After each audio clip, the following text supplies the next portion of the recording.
Hello.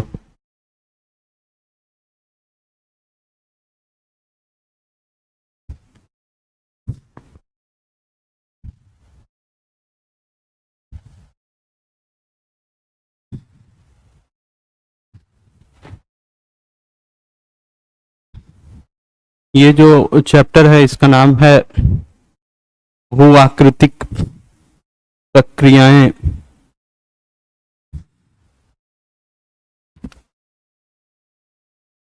ठीक है, अब देखो पृथ्वी की उत्पत्ति कैसे हुई, या पृथ्वी का अंदरूनी जो स्ट्रक्चर है वो कैसा है, ये सारी चीजें हमने लास्ट क्लास में पढ़ ली हैं। ठीक, अब आज जो हम पढ़ेंगे वो होगा क्या हमारा, कि किस प्रकार से जो जमीन वगैरह पे जो भी स्ट्रक्चर हमें, जैसे पहाड़, ये सब किस प्रकार से बनते हैं। अभी तक हमने जमीन के अंदर का देखा, अब ऊपर का देखते हैं। ठीक है, अब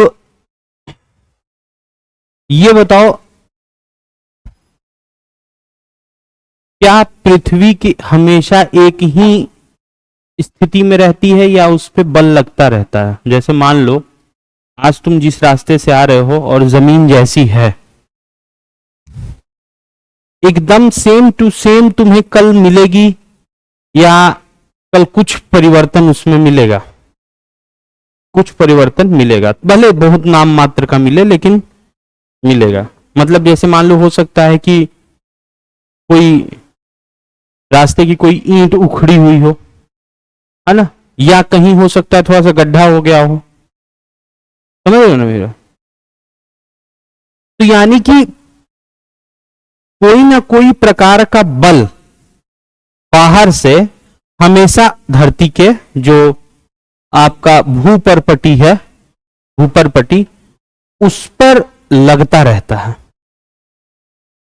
ठीक, अब वह हवा से लगे, पानी से लगे, बिजली से लगे, किसी भी चीज से, किसी भी प्रकार का जो बल है वो लग रहा है बाहर की सरफेस पे, उसी प्रकार अंदर से भी धरती में, धरती के अंदर भी हमने देखा ना नाभिकीय ऊर्जा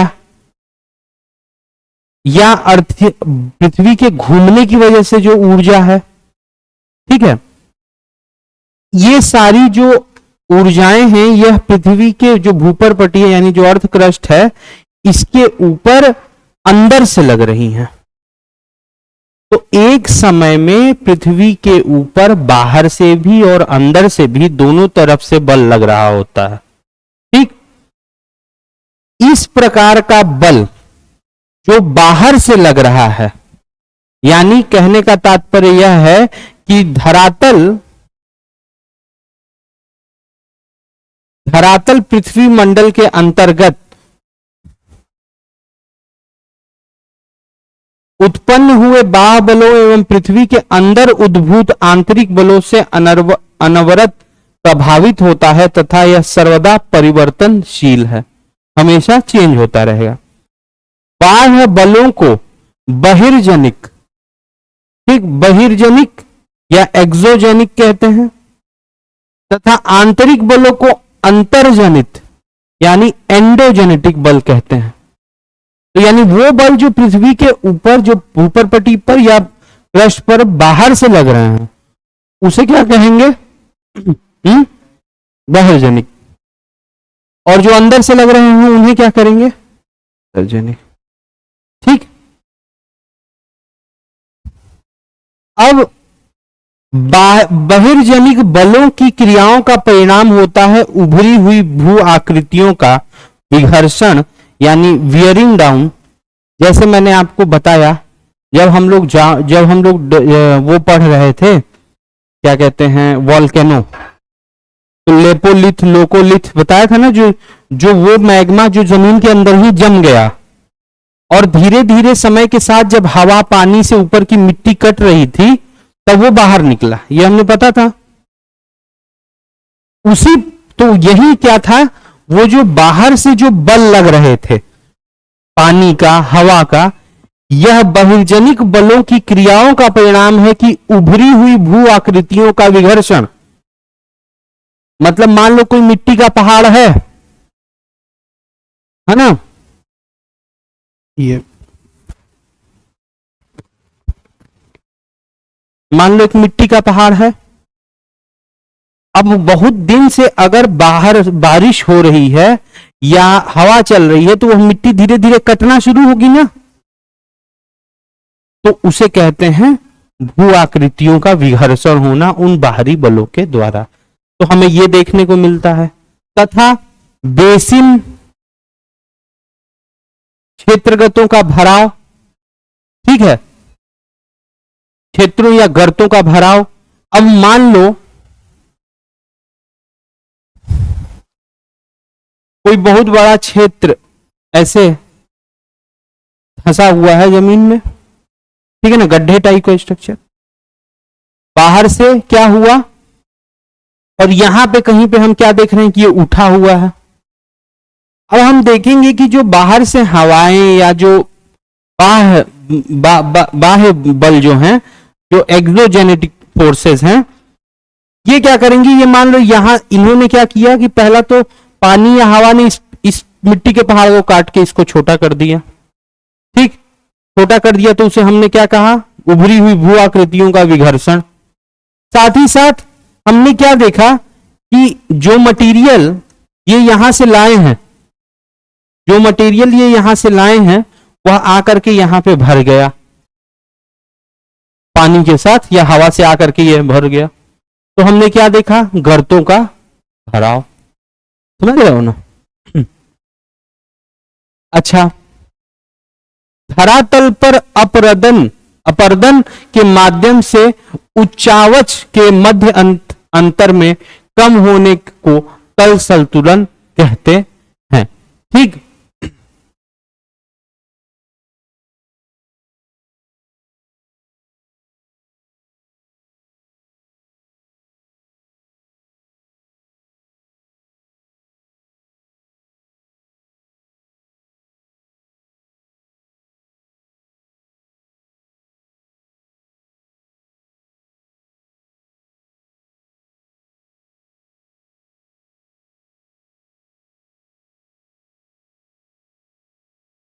इसी का है ना।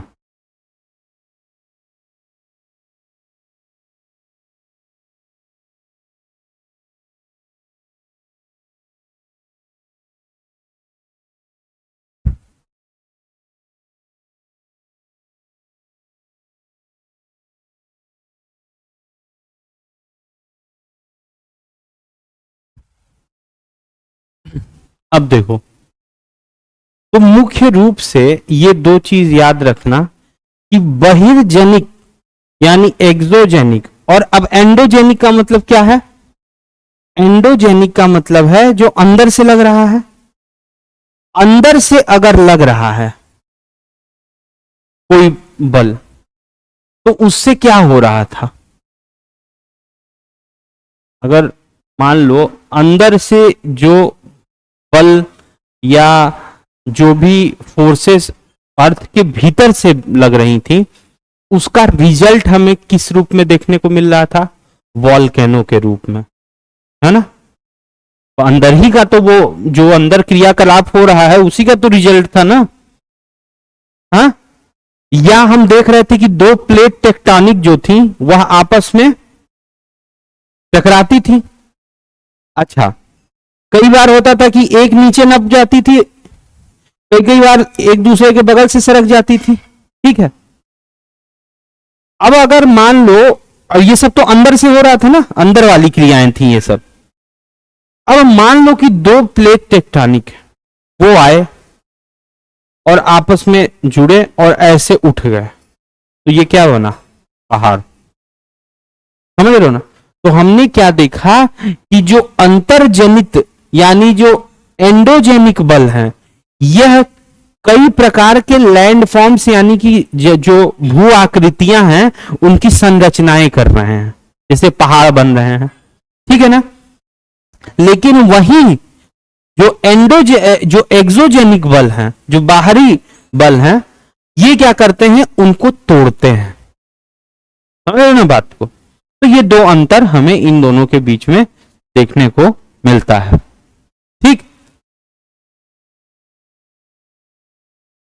इसमें ये मिला के नहीं लिखे हैं हमको लग रहा है।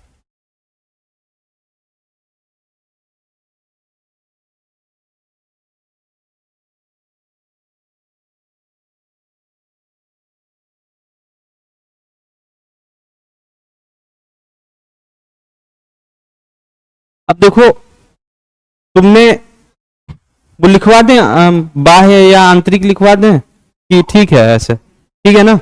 हाँ, अब देखो भू आकृतिक प्रक्रियाएं क्या क्या हैं, जियोमॉर्फिक प्रोसेसेस क्या क्या हैं। ठीक, तो देखो भू आकृतिक प्रक्रियाएं के अर्थ को समझना, तो धरातल के पदार्थों पर अंतर्जनित एवं बहिर्जनित बलों द्वारा भौतिक दबाव या रासायनिक क्रियाओं के कारण भूतल के विन्यास में परिवर्तन को भू आकृतिक प्रक्रियाएं जो हैं वह कहते हैं। ठीक है, यानी ये क्या कह रहा है कि भू आकृतिक प्रक्रियाएं यानी जियोमॉर्फिक प्रोसेस क्या होते हैं। तो हमने जाना कि धरती के ऊपर एक समय में बाहर से भी बल लग रहा है और अंदर से भी बल लग रहा है। इन दोनों बलों के लगने की वजह से अब ये फिजिकल, जैसे माने कि भौतिक दबाव मतलब बल भी हो सकता है या रासायनिक बल भी हो सकता है। ठीक है ना, किसी भी प्रकार का बल, चाहे वह भौतिक हो, रासायनिक हो, चाहे जो भी हो, ये जो बल लग रहा है इसकी वजह से हमें क्या देखने को मिल रहा है कि धरती का जो सतह है उसमें परिवर्तन देखने को मिल रहा है। ठीक है ना, कहीं पर माउंटेन बन जा रहे हैं, कहीं पर माउंटेन टूट जा रहे हैं, है ना? इस वजह से इन्हीं इन्हीं अंतर्जनित एवं बहिर्जनित बलों की वजह से। तो इस प्रकार के जो अर्थ के यानी पृथ्वी की जो परपटी है यानी क्रस्ट है, भूपरपटी, उस क्रस्ट में जो भी परिवर्तन आ रहा है उसे हम लोग जियोमॉर्फिक प्रोसेस या भू आकृतिक प्रक्रियाएं कहते हैं। ठीक, पटल विरूपण यानी डायस्ट्रोफिज्म एवं मुख्यता अंतरजनित भू आकृतिक प्रक्रियाएं हैं। ठीक, अब समझो, डायस्ट्रोफिज्म का मतलब होता है पटल विरूपण, या मोटे मोटे तौर पे अभी के लिए खाली इतना समझो कि डायस्ट्रोफिज्म का मतलब होता है पहाड़ों का बनना। ठीक, पहाड़ों का बनना, ये पटल विरूपण का। दूसरा है ज्वालामुखीयता, यह अंतर्जनित भू आकृतिक प्रक्रियाएं हैं। ये बात समझ रहे हो, ये लाइन समझ रहे हो ना? ये अंतर्जनित है, अंदर से आ रहे हैं, जिसमें जो कि हमने मैंने वॉल्केनिज्म, हमने वॉल्केनो पिछले एक्सरसाइज में पढ़ लिया है। अपक्षय, वृहत क्षरण यानी मास वेस्टिंग, अपर्दन एवं निक्षेपण यानी डिपोजिशन, बहिर्जनिक भू आकृतिक। अपर्दन मतलब होता है इरोजन, ठीक है ना, मिट्टी एक जगह से उठ करके दूसरी जगह चली जाए, या निक्षेपण, कहीं से एक जगह से कोई मटेरियल आकर के एक जगह इकट्ठा हो जाए। ये सब आंतरिक है कि बाहरी है? बाहरी। तो इसीलिए इसे कहा गया यह बहिर्जनिक भू आकृतिक प्रक्रियाएं हैं। ठीक, अब बहिर्जनिक तत्व में क्या क्या आएंगे भाई? ऐसे कौन से तत्व हैं जो बहिर्जनिक होंगे? जैसे जल, हिम, वायु इत्यादि, जो धरातल के पदार्थों का अधिग्रहण तथा परिवहन करने में सक्षम है। यानी धरातल के जो भी पदार्थ हैं उन पर या तो अधिग्रहण कर लें या उनको क्या कर दें, एक जगह से दूसरी जगह तक परिवहन कर दें, उनका सक्षम है, को भू आकृतिक कारक कहा जाता है। जबकि प्रकृति के ये तत्व ढाल प्रवणता के कारण गतिशील होते हैं, तो पदार्थों को हटाकर ढाल के सहारे ले जाते हैं और निचले भागों में क्या कर देते हैं, निक्षेपित कर देते हैं। मतलब जो मैंने यहां से बताया कि ढाल के सहारे लेके जाते हैं और निचले भागों में क्या करेंगे, निक्षेपित कर देते हैं। ठीक, तो ये है इसमें।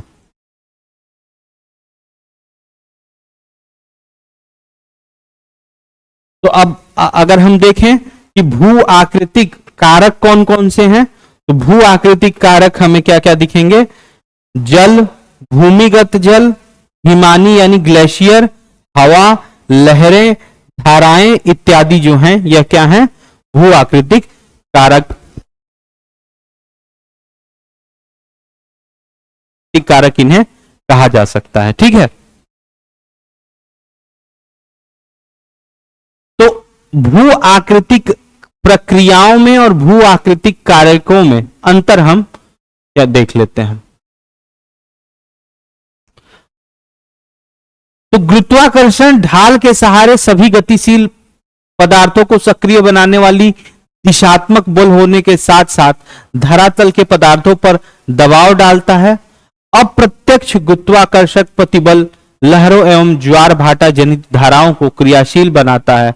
निस्संदेह गुरुत्वाकर्षण एवं ढाल प्रवणता के अभाव में गतिशीलता संभव नहीं है, अतः अपर्दन, परिवहन एवं निक्षेपण भी नहीं होगा। मतलब ये कह रहा है क्या कि जो गुरुत्वाकर्षण है ये बड़ा इंपॉर्टेंट रोल प्ले करता है। ठीक है, कैसे? गुरुत्वाकर्षण अपर्दन कराएगा, परिवहन करवाएगा और साथ ही साथ निक्षेपण भी करवाएगा। अपर्दन, परिवहन और निक्षेपण जानते हो ना? हाँ हाँ, ठीक ठीक। अब आते हैं हम लोग एंडोजेनिक प्रोसेस पे।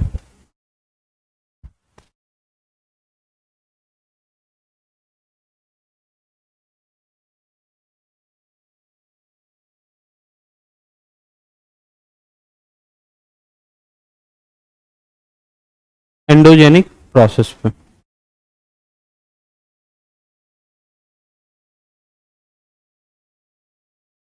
एंडोजेनिक का मतलब है अंतर्जनित। तो ये बताओ अंतर्जनित में मैंने क्या क्या बताया? शक्तियां, जो भी ताकत होगी वो कहां से मिलेगी हमें? अंदर से। कौन से तरीके से? ऊर्जा, हाँ बिल्कुल, नाभिकीय ऊर्जा से। तो ये याद रखना, पृथ्वी के अंदर की ऊर्जा अधिकांश रेडियोथर्मी प्रक्रियाएं यानी कि नाभिकीय जो भी ऊर्जा होती है, घूर्णन यानी कि उनके घूमने की वजह से, ज्वारीय घर्षण तथा पृथ्वी की उत्पत्ति से जुड़ी ऊष्मा द्वारा उत्पन्न होती है। ठीक,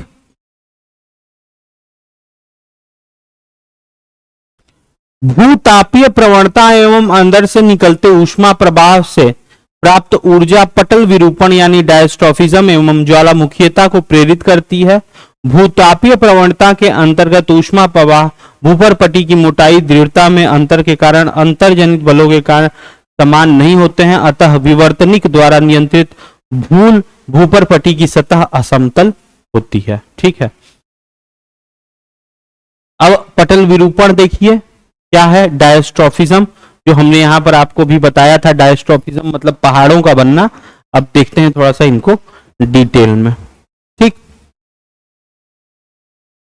वह सभी प्रक्रियाएं जो भूपर पट्टी को संचालित, उत्थापित तथा निर्मित करती हैं उसे पटल विरूपण के अंतर्गत कहा जाता है। ठीक, यानी कि जो अर्थ क्रस्ट है उसको संचलित, उत्थापित तथा निर्मित करती हैं, उन्हें हम पटल विरूपण के अंतर्गत लाते हैं। अब उसमें क्या क्या है? तो तीक्ष्ण वलयन के माध्यम से पर्वत का निर्माण। किसका निर्माण?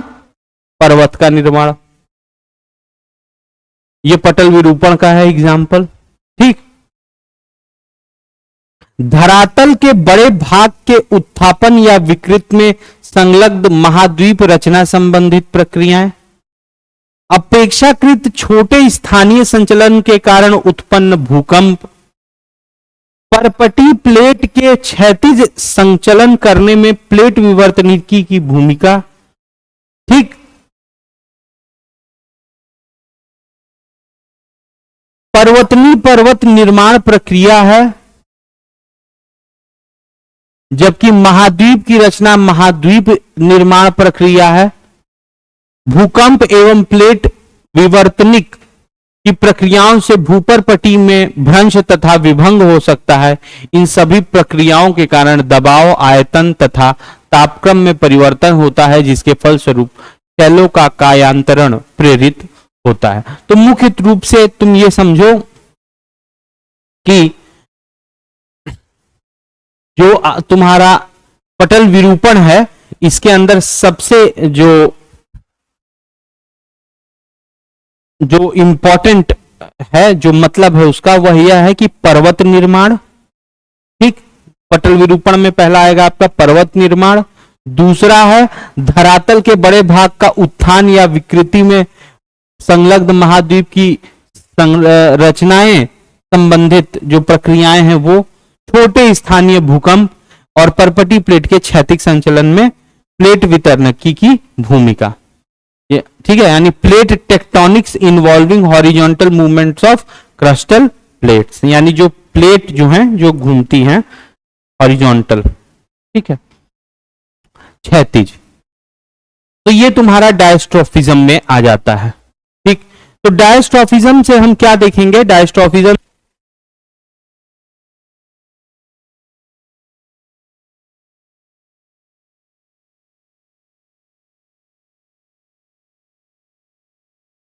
क्या हो रहा है?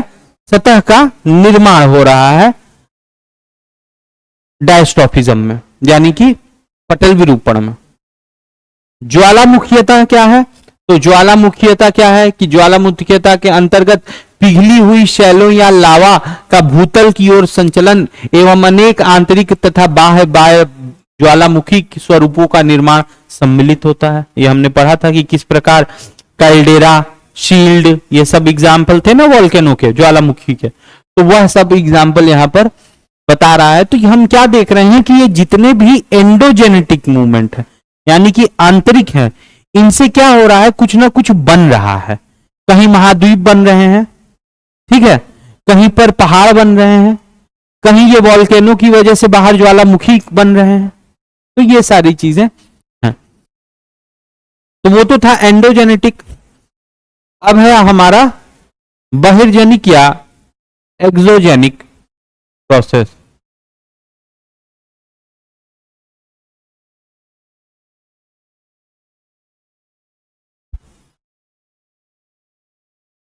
अब देखो, बहिर्जनिक प्रक्रियाएं जो है वह अपनी ऊर्जा सूर्य द्वारा निर्धारित वायुमंडलीय ऊर्जा एवं अंतर्जनित शक्तियों के नियंत्रण या विवर्तनिक टेक्टोनिक कारणों से उत्पन्न प्रवणता से प्राप्त करती है। मतलब कुल मिलाकर के जो भी टेक्टोनिक एक्टिविटी हो रही है, ठीक है, जैसे प्लेट है, टेक्टोनिक मतलब प्लेट मूव कर रही है, या बाहर में जो आसमान में जो सूरज चमक रहा है, तो बारिश का मेन कारण क्या है? गर्मी किससे होती है?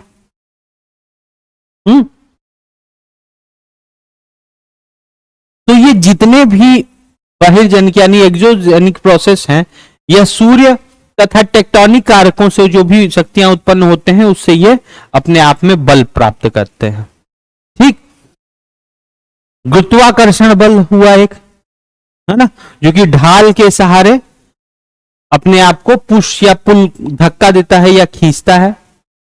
ठीक है, सभी बहिर्जनिक भू आकृतिक प्रक्रियाओं को एक सामान्य शब्दावली या अनाच्छादन, ठीक है ना, यानी डेन्यूडेशन कहते हैं इसे, अनाच्छादन के अंतर्गत रखा जा सकता है। मतलब जितनी भी बहिर्जनिक भू आकृतिक प्रक्रियाएं हो रही हैं, जैसे एक जगह से मटेरियल का हटना, एक जगह से दूसरी जगह ट्रेवल करना और कहीं पर जाकर के डिपॉजिट हो जाना, ये सारा जो प्रोसेस है जो कि बाह्य बलों द्वारा लग रहा है या बाह्य बलों की वजह से हो रहा है, उन्हें हम लोग किसके अंतर्गत रखते हैं? अनाच्छादन या डेन्यूडेशन कहते हैं। ठीक है, अनाच्छादन शब्द का अर्थ है निरावृत यानी स्ट्रिप ऑफ करना, ठीक, आवरण हटाना, अपक्षय, वृहत क्षरण, संचलन, अपर्दन, परिवहन आदि सभी इसके अंदर शामिल हो जाते हैं। तो डेन्यूडेशन जो है यानी कि अनाच्छादन, यह क्या है, यह एक बड़ा टर्म, कॉमन टर्म रख दिया गया किसके लिए, सारे के सारे बहिर्जनिक भू आकृतिक से संबंधित प्रक्रियाओं से संबंधित जो भी चीजें हैं, ठीक है। अब देखो अनाच्छादित प्रक्रिया यानी कि जो आपका डेन्यूडेशन है उनकी प्रक्रिया क्या है, तो एक है अपक्षय। अपक्षय का मतलब क्या होता है, वेदरिंग, ठीक है ना, वेदरिंग। अपक्षय का मतलब होता है जैसे बड़ी बड़ी चट्टानें जो हैं यह मिट्टी बनती हैं, ठीक है, तो ये क्या होती हैं, बड़ी बड़ी चट्टानें जो होती हैं यह टूट करके पहले तो छोटे छोटे टुकड़ों में बनेंगी, फिर ये छोटे छोटे टुकड़े और छोटे छोटे में टूटते हैं। तो ये जो प्रोसेस है इसको क्या कहा जाता है, अपक्षय। अब इसमें लगने वाले बल कौन कौन से हैं ये ध्यान रखो। पहला है क्या आपका गुरुत्वाकर्षण। चट्टान अगर ऊपर है कहीं पहाड़ के ऊपर तो गुरुत्वाकर्षण से वो नीचे गिरेगी, अब वो गिरते समय रास्ते में हो सकता है टूट जाए, है ना। दूसरा रासायनिक क्रियाएं, कहीं मान लो कुछ ऐसा हो कि किसी रासायनिक क्रियाओं के द्वारा, जैसे मान लो कि तुम्हारा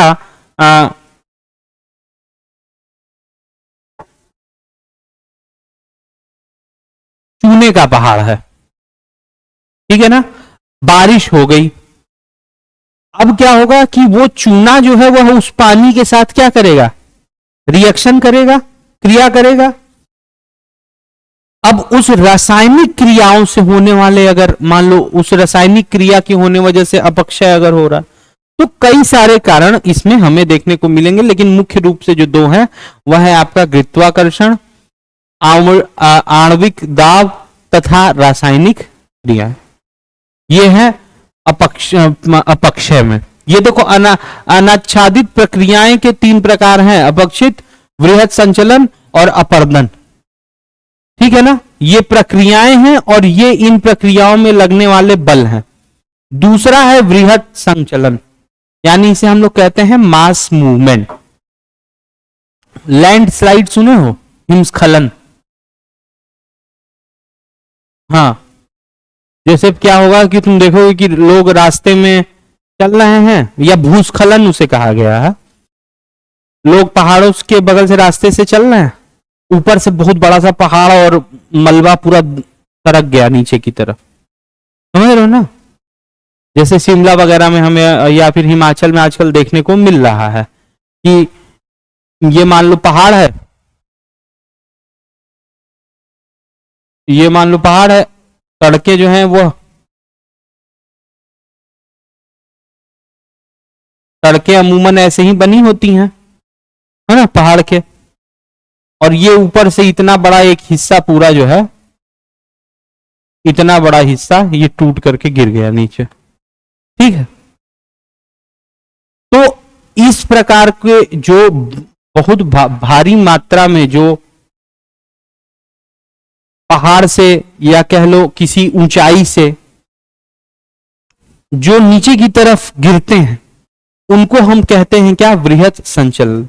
इसमें जो बल का प्रयोग होता है उसे क्या कहते हैं, गुरुत्वाकर्षण बल, क्योंकि वही उनको नीचे की तरफ खींच रहा है। तीसरा अनाच्छादित प्रक्रिया क्या है, अपर्दन या परिवहन। अपर्दन मतलब सॉइल इरोजन। तो इसमें क्या है, जिस ऊर्जा का यूज हो रहा है वह कौन सी है, आपकी गतिज ऊर्जा इसे कहते हैं, ठीक है, काइनेटिक एनर्जी। गतिज ऊर्जा जानते हो कि नहीं, क्या गतिज ऊर्जा का मतलब होता है जब कोई बॉडी मूव कर रही है, एक जगह से दूसरी जगह तक मूव कर रही है, तब उसके अंदर जो एनर्जी है उसे गतिज एनर्जी, ठीक है। तो ये था तुम्हारा डेन्यूडेशनल प्रोसेस, ठीक है। अब अपक्षय या वेदरिंग को थोड़ा सा देख लेते हैं। तो देखो, अपक्षय या वेदरिंग का सिंपल सा मतलब यह होता है कि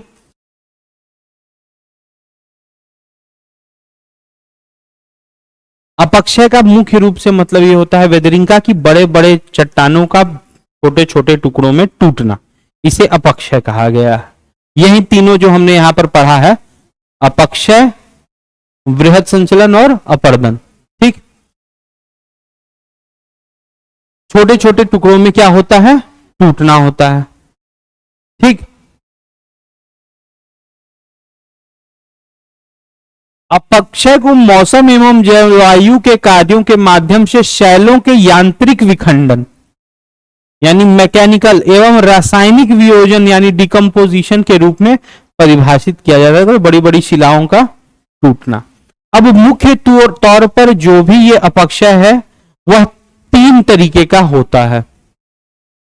पहला है तुम्हारा क्या, रासायनिक। मैंने तुमको बताया कि बड़ी चट्टान अगर चूने की है ना, और बारिश हो गई तो वो चूना पानी से मिलकर के रिएक्शन करेगा और हो सकता है कि क्या हो जाए, वह हो जाए। दूसरा है क्या आपका, भौतिक या यांत्रिक। समझ रहे हो, भौतिक कैसे कि ऊपर से गिर करके टूट गया। ठीक, तीसरा है जैविक। जैविक कैसे, बायोलॉजिकल। बायोलॉजिकल कैसे कि मान लो कहीं कहीं पे क्या होता है कि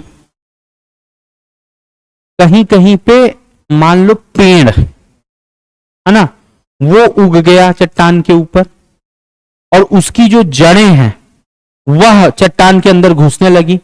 फिर धीरे धीरे जैसे तुम देखे होगे कि किसी के घर पे अगर कहीं पीपल के पेड़ निकल जाते हैं, फिर अगर उनको वो नहीं कटाए तो कुछ समय बाद उनकी दीवार फाड़ देते हैं। क्यों, क्योंकि वो जड़ें अंदर चली गई, फिर वो जड़ें मोटी होने लगती हैं और धीरे धीरे दीवार को वो तोड़ देंगी।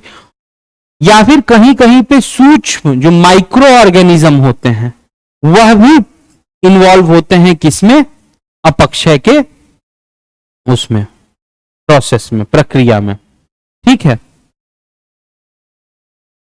एक सेकंड।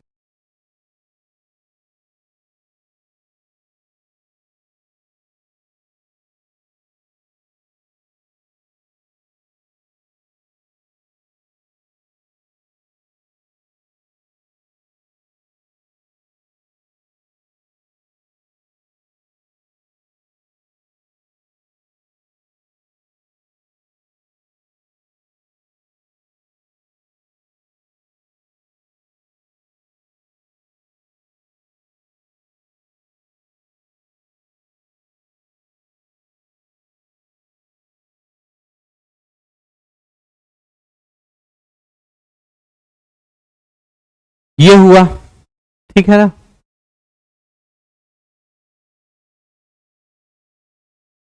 अब यही है, जैसे ये केमिकल वेदरिंग प्रोसेस में आपका बता रहा है कि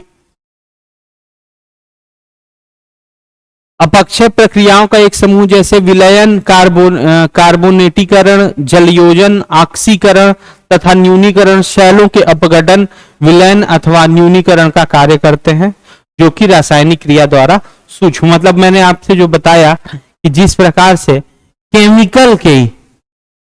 केमिकली अगर कोई शैल का या किसी बड़े पहाड़ चट्टान का को अगर टूट रही है तो उसको हम किसके अंदर में रखते हैं, केमिकल वेदरिंग में। फिजिकल वेदरिंग में मैंने बताया कि जैसे कि क्या हुआ, ऊपर गुरुत्वाकर्षण के प्रभाव में आकर के नीचे गिर गए तो वह हो जाएगा। ठीक है, जैविक में क्या है, जैसे जैविक है जीवों की वृद्धि या संचलन से उत्पन्न अपक्षय वातावरण एवं भौतिक खनिजन के स्थानांतरण की दिशा में एक योगदान। केंचुए, दीमक, चूहे आदि ये सब क्या करेंगे कि ये भी कहेंगे, अब मान लो चूहा है, केंचुआ है, तो ये सब क्या करते हैं, ये भी एक तरीके से अपरदन का, अपक्षय का काम ये करते हैं। ठीक है ना, तो बायोलॉजिकल समझ गए यानी जैविक, फिजिकल भी समझ गए। अब अपक्षय के विशेष प्रभाव क्या है, स्पेशल इफेक्ट ऑफ, तो पहला है क्या, अपशल्कन। अपशल्कन मतलब क्या कि मैंने बताया अवशल्कन का मतलब ये होता है कि जो धरती के नीचे जो जैसे जो मैग्मा बना था, जो जम गया था, वह तो मिट्टी से ढका हुआ था, ठीक है। तो अब इससे क्या होता है, स्पेशल इफेक्ट क्या होंगे, इसकी व्याख्या से पहले ही भौतिक अपक्षय प्रक्रियाओं, तापीय संकुचन एवं फैलाव तथा लवण अपक्षय के अंतर्गत की जा चुकी है। अपशल्कन एक परिणाम है, प्रक्रिया नहीं। शैल या आधार शैल के ऊपर से मोटे तौर पर घुमावदार चादर के रूप में उत्खंडित या पत्रकन होता है, जिसके परिणाम स्वरूप एक चिकनी गोल सतह का निर्माण होता है, ठीक है।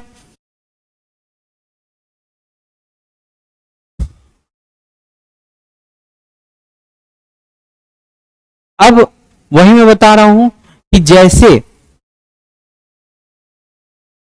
अंदर अगर कुछ जमा है, ठीक है ना, और अपक्षय हो रहा है, तो ऊपर वाली सतह हटेगी, अंदर से जो चिकनी सतह होगी वह बाहर हमें देखने को मिलती, ठीक। इसका महत्व क्या क्या है, तो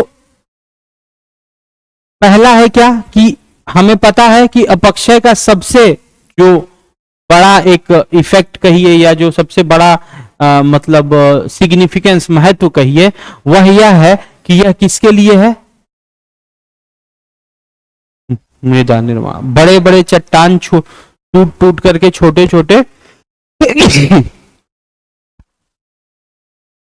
तो मतलब टूट के छोटे छोटे किस में परिवर्तन हो जाते हैं, टुकड़ों में, जिन्हें कि बाद में मृदा में वो कन्वर्ट हो जाते हैं, ठीक है।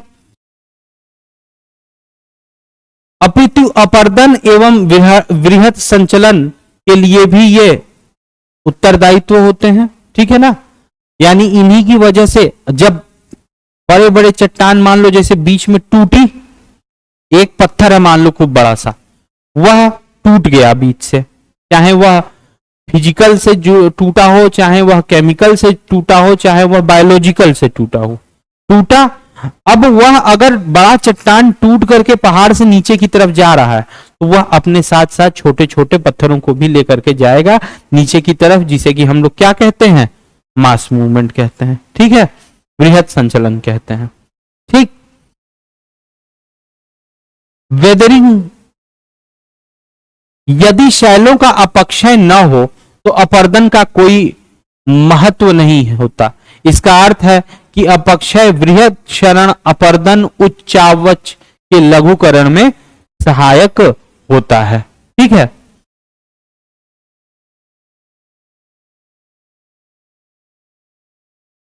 जब शैलों का अपक्षय होता है तो कुछ पदार्थ भूमिगत जल द्वारा रासायनिक तथा भौतिक निक्षालन के माध्यम से स्थानांतरित हो जाते हैं तथा शेष बहुमूल्य पदार्थों का संकेंद्रण हो जाता है। इस प्रकार अपक्षय के हुए बिना बहुमूल्य पदार्थों का संकेंद्रीकरण अपर्याप्त होगा तथा आर्थिक दृष्टि से उनका दोहन, प्रक्रमण तथा शोधन के लिए व्यवहार्थ नहीं होगा। इसको समृद्धिकरण कहते हैं।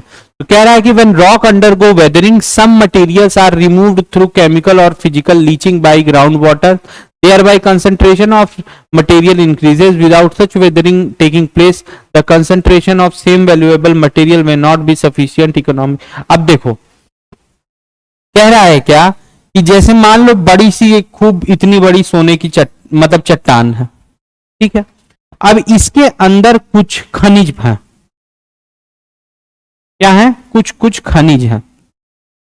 अब ये टूट के छोटे छोटे टुकड़ों में ये चट्टान बदल गई, ठीक। अब इन चट्टानों के अंदर भाई पहले से ही हमको पता है कि क्या है, खनिज है। अब बारिश हुई तो ये और छोटा होगा, बह जाएगा, लेकिन ये जो खनिज है, ये जो खनिज है इस चट्टान के अंदर, ये कहां पानी के साथ साथ क्या करेंगे, ये जमीन के अंदर चले जाएंगे। भाई मिट्टी मिट्टी तो ऊपर से बह जाएगी, लेकिन जो खनिज पदार्थ हैं ये कहां चले जाएंगे, जमीन के अंदर।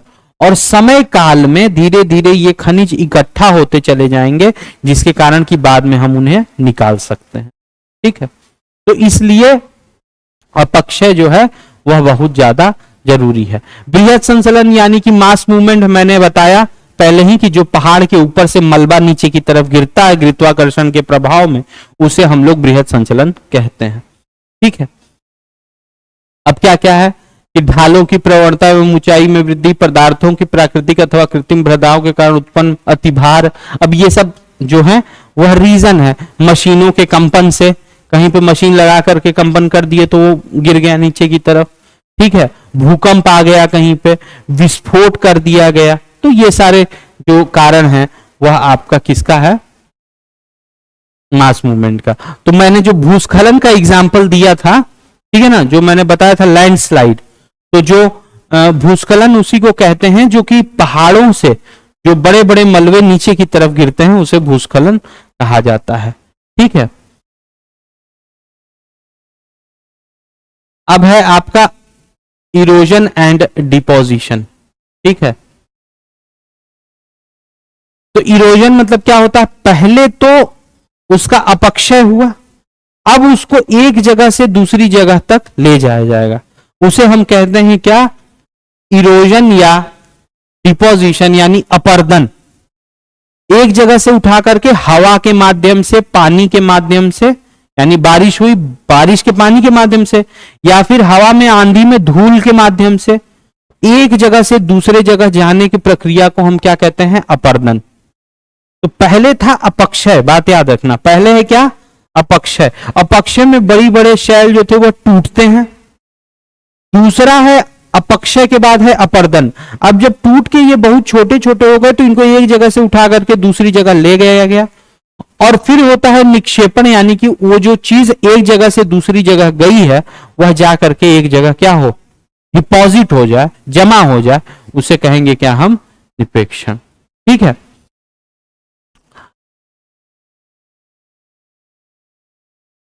अब मृदा निर्माण देख लो, क्या है कि मृदा निर्माण की जो प्रोसेस है क्या है,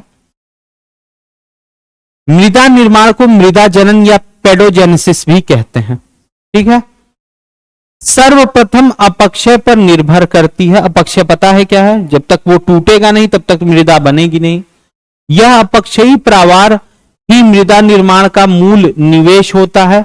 सर्वप्रथम अपक्षयित प्रवार या लाए गए पदार्थों के निष्पेक्ष में बैक्टीरिया या अन्य निकृष्ट पौधे जैसे काई एवं लाइकेन द्वारा उपनिवेशित किए जाते हैं। प्रवार एवं निक्षेप के अंदर कई गौण जीव भी आश्रय प्राप्त कर लेते हैं। जीव और एवं पौधों के मृत अवशेष ह्यूमस एकत्रीकरण में सहायक होते हैं। प्रारंभ में गौड़ घास एवं फर्न्स की वृद्धि हो सकती है। बाद में पक्षियों द्वारा लाए गए बीजों से वृक्ष एवं झाड़ियों में वृद्धि होने लगती है। पौधों की जड़ें नीचे तक घुस जाती हैं। बिल बनाने वाले जानवर कणों को ऊपर लाते हैं, जिससे पदार्थों का पुंज या अंबार छिद्रमय एवं स्पंज की तरह हो जाता है। इस प्रकार जल धारण करने की क्षमता, वायु प्रवेश आदि के कारण अंततः परिपक्व खनिज एवं जीव उत्पादक युक्त मृदा का निर्माण होता है। तो अब ये कह रहा है क्या कि पहले पहाड़ टूटेगा, फिर उस पर छोटे छोटे बैक्टीरिया, ठीक है, ये आ जाएंगे। फिर जैसे बैक्टीरिया आएंगे तो वहां पर फिर क्या होगा कि कुछ छोटे छोटे पेड़ पौधे आ जाएंगे, कुछ छोटे जानवर जैसे चूहे वगैरह आ जाएंगे। जब ये पेड़ पौधे मरेंगे, समझ रहे हो ना, जैसे अपनी लाइफ कंप्लीट की और मरे, तो ये वहां पर इनकी डेड बॉडी, अब ये सड़ेगी और वहां पर क्या बनाएगी, ह्यूमस बनाएगी। ह्यूमस, ठीक है, ह्यूमस इसे कहा गया है, ह्यूमस। अब इस ह्यूमस पर फिर से नए पेड़ उगेंगे, फिर से नए केचुए वगैरह आएंगे नीचे से और मिट्टी को ऊपर की तरफ लाएंगे, ज्यादा हवादार मिट्टी बनेगी और नीचे से खनिज भी ऊपर आ जाएंगे उन्हीं मतलब मिट्टी के माध्यम से। तो एक प्रकार एक मिट्टी का निर्माण हो जाता है, ठीक है। मृदा निर्माण के 5 मूल कारक हैं जो कि नियंत्रण करते हैं। पहला क्या है, मूल पदार्थ यानी कि शैलें जो टूटेंगे, स्थलाकृति, जलवायु, जैविक प्रक्रियाएं तथा समय, ये 5 चीजें लगती हैं मृदा फॉर्मेशन में, ठीक।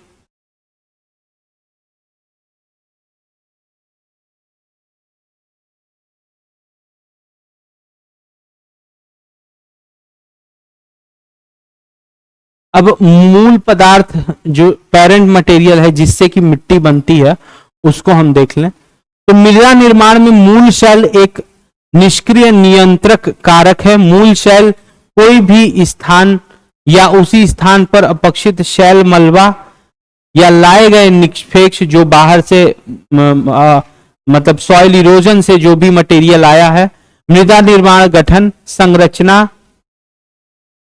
तथा शैल निक्षेप के खनिज एवं रासायनिक संयोजन पर निर्भर करता है। मूल पदार्थ मतलब कि तुम मूल पदार्थ का मतलब यह समझो कि जो मिट्टी बन रही है इसका पेरेंट मटेरियल क्या था।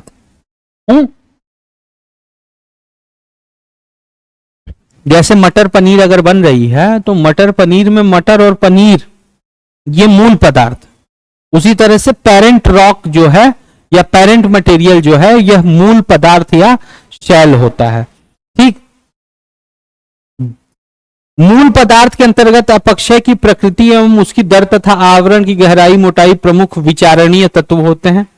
समान आधार पर शैल पर मृदाओं में अंतर हो सकता है तथा असमान आधार पर समान मृदाएं मिल सकती हैं, परंतु जब मृदाएं बहुत यंग या नूतन नई होती हैं तथा पर्याप्त परिपक्व नहीं होती हैं तो मृदाओं एवं मूल शैलों के प्रकार में घनिष्ठ संबंध होता है।